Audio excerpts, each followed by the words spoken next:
Hi everybody. Let's look at an overview of what needs to get done to buy the house from your landlord. Again, this is just a general guide. Laws and customs change a lot from state to state and sometimes from county to county. I'm assuming here that your landlord refuses to pay for your real estate agent. Okay, first, before you even pitch the idea to your landlord, you need to find a good mortgage loan officer and see if you can buy the place.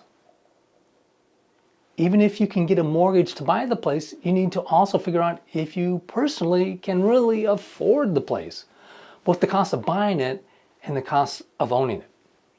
It's also good to do some research online to learn more about the property and your landlord's history of owning the property. Then you need to pitch the general idea to your landlord of selling the house to you. If your landlord is interested, you need to figure out if you're close enough on price and terms that it's worth it for you to pay for a real estate agent or real estate attorney out of your own pocket to write up a formal offer. Talk to your landlord about the price, of course, whether the seller will contribute money towards your closing costs, whether there will be an inspection contingency in the contract, what personal property like the refrigerator are included with the house, and maybe whether the landlord will buy you a 1-year home warranty. You don't have to agree on all these points. You just have to feel like it's likely you'll be able to come to an agreement on all these and other important points. If you think it's likely, then it's probably worth your money to hire a real estate agent or attorney to help you take the next steps. If you haven't already found one, the next step is to find a good real estate agent or attorney. And in this scenario, since you're paying for them out of your own pocket, the cost is very important when you're choosing a real estate agent or attorney. When the buyer and seller know each other, it's common that they base the sales price on an appraisal. If you're going down that price-setting appraisal route, find a good appraiser and get the appraisal done.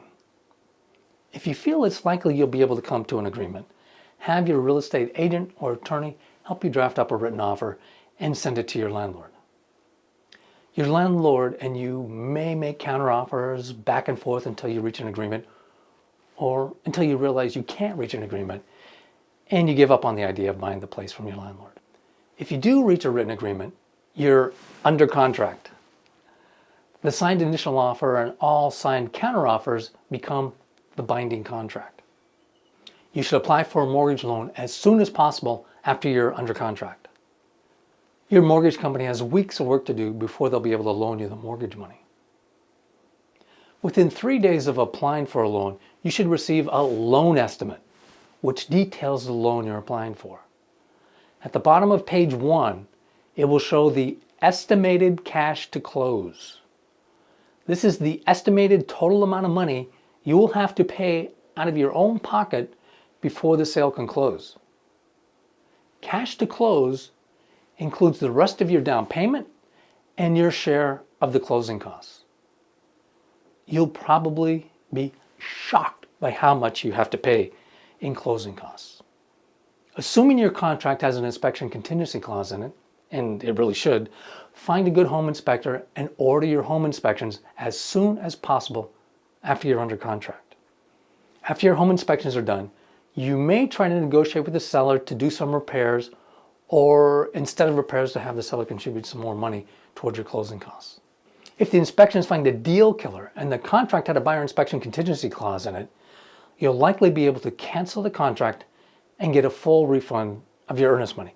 It all depends on how your contract was written. In some areas, the buyer has to write a check to pay for the lender's appraisal. That's another fee lenders charge buyers. There's a lot of them. Okay, what happens next depends on where you live. This is how it's likely to play out in the Midwest and the West. In these escrow states, closing agents use escrow accounts to hold all the money. At least 3 days before closing, you'll get the official closing disclosure. At the bottom of page 1 again, you'll find the final cash to close amount. That's how much money you will have to wire from your own bank accounts into the escrow account before the sale can close.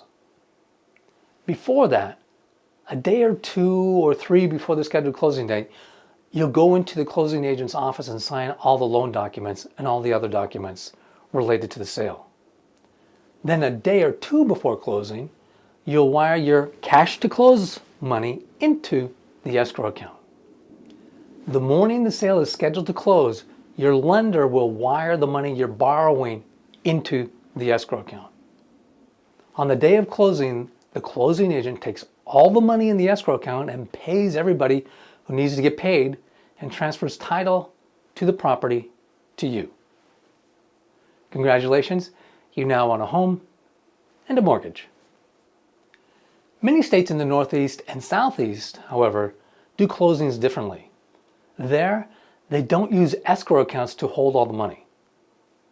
They do table closings, where instead of you wiring the money into the escrow account a day or two or three before closing, you actually carry a paper cashier's check to the closing table on the closing day to cover your cash to close amount.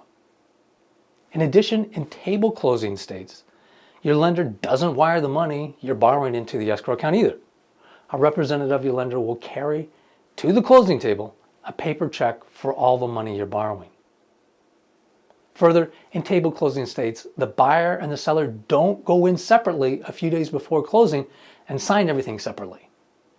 In table closing states, the buyer and seller sign everything together at the same time, at the closing table, on the closing day.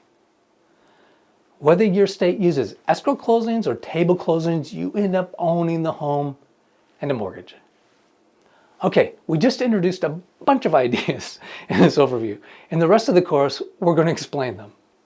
By the time you finish this course, you'll know more about the home buying process than the vast majority of home buyers. My goal is that you'll be able to move forward with confidence, whether buying a home from your landlord or from anyone else.